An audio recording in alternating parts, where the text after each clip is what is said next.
Well, we're back. So Nick, tell us about your great interview coming up. Yes, Heidi, my interview is with Vince Riggi. Vince has been a longtime neighborhood activist, a community activist, and he's also a candidate for the Schenectady City Council. What Vince will be talking about is a zero tolerance policy in the city of Schenectady. That sounds good. Yeah, zero tolerance has to do with graffiti, vandalism, noise, minor irritations that could lead to bigger things in the neighborhood. So he feels that if we can curb these minor quality of life issues, it will prevent other crimes and other mischief in the neighborhoods. Well, let's take a look at the interview and see what he has to say. Okay, thanks Heidi. Let's go to Vince Riggi.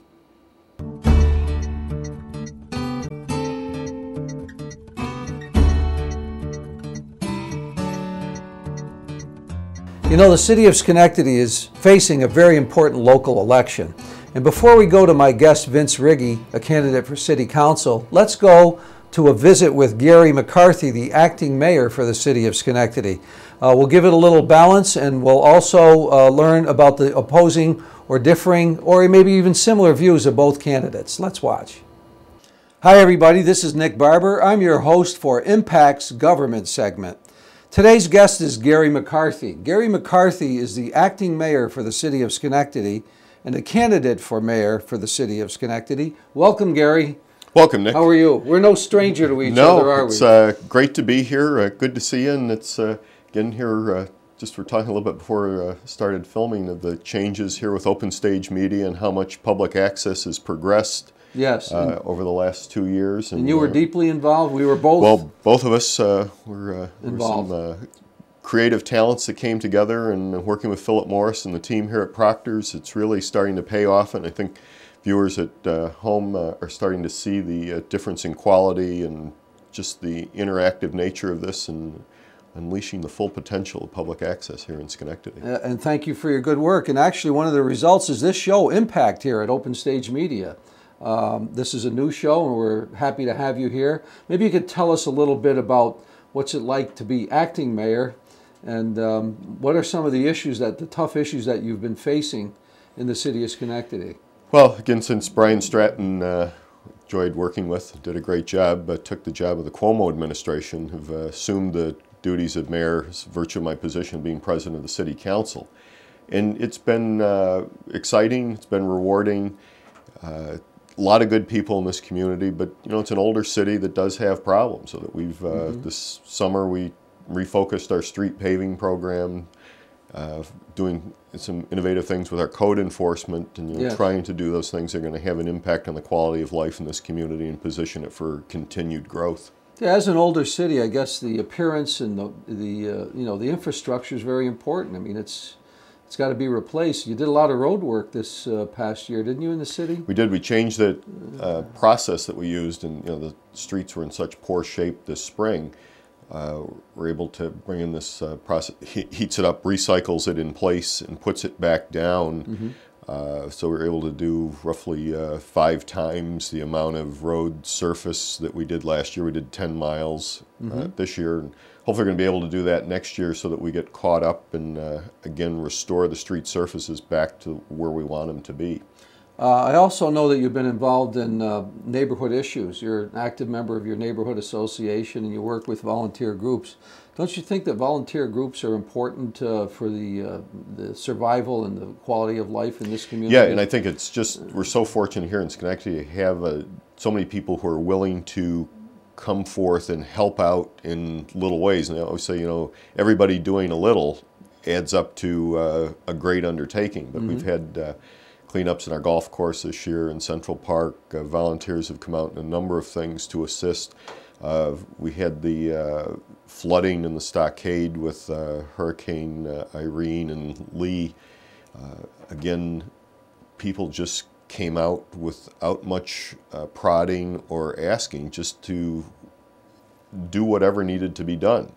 And it's heartwarming when you see people come out and help each other. And we saw again with the flooding there, people going through some tragic circumstances, and that made it a lot easier for them, for people to come out and assist them and help them go through those trying times. Well, appreciate you motivating those people as acting mayor. I know it's been a long arduous process for you, being acting mayor and also your quest for mayor of Schenectady. We wish you well. And I know it was a brief interview, but we want to thank you so much for being here. Gary McCarthy, acting mayor for the city of Schenectady and candidate for mayor in the city of Schenectady. Thanks, Gary. Thank you, Nick. Come Good back to see again. you. Yes. Thank you. Hi, everybody. This is Nick Barber. I'm your host for the government segment of Impact. Today we have a special guest, my good friend, Vince Riggi. Vince Riggi is a community activist. He's been involved in neighborhood issues in the city of Schenectady, and presently he's a candidate for the Schenectady City Council. Greetings, Vince. Nice to see you again, Nick. Thanks for coming. Thanks for having me. Vince, I've known you for a long time, and others have because of your experience and commitment to Schenectady as a community activist, neighborhood associations, neighborhood groups, and other activity.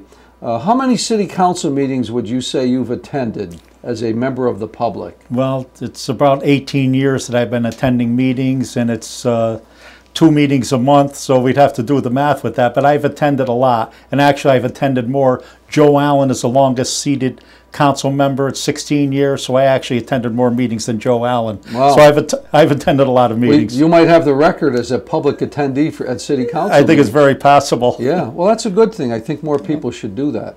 You also have been very involved in neighborhood issues. Can you tell us a little bit about your background with neighborhood organizations? Yeah, well, I'm a neighborhood person, a product of Schenectady. Lived here all my life, went to school here, and I became actually involved in neighborhood issues with an issue in my neighborhood back in the early 1990s, which was a park issue, where there was dumping being done at a park by my home. So I started getting involved with city government on a more active basis and started going to council meetings then. And as I was going to those council meetings, I became interested in other issues that affect the city and impact the city. So that's basically how it started and why I'm still with it. And you live in the Bellevue neighborhood, the Bellevue section of Schenectady? Yes, I do.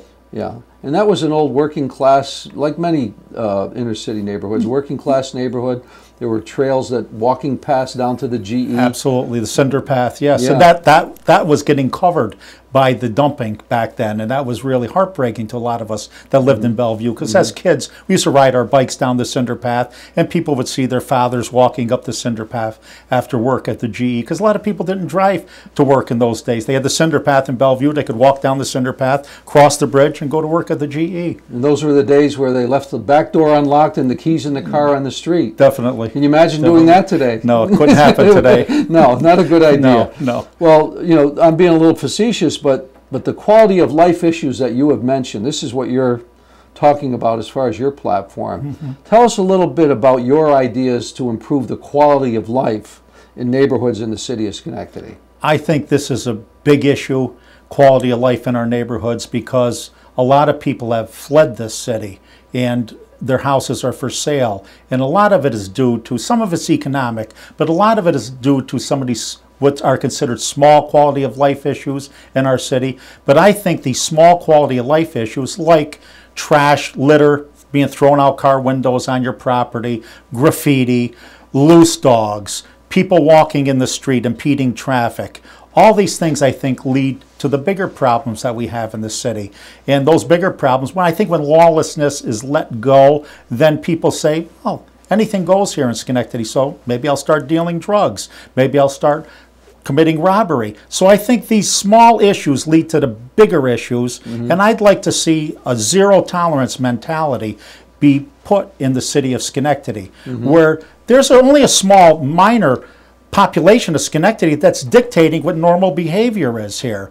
And the people that want to live here are not being able to live quietly and calmly and peacefully in their homes. So I'd like to see a zero tolerance mentality put in place, kind of like what Rudy Giuliani did in New York City a few years ago. He cleaned up New York City. The word went out that no nonsense is tolerated in New York City. I want to see that same kind of mentality be put in place in Schenectady.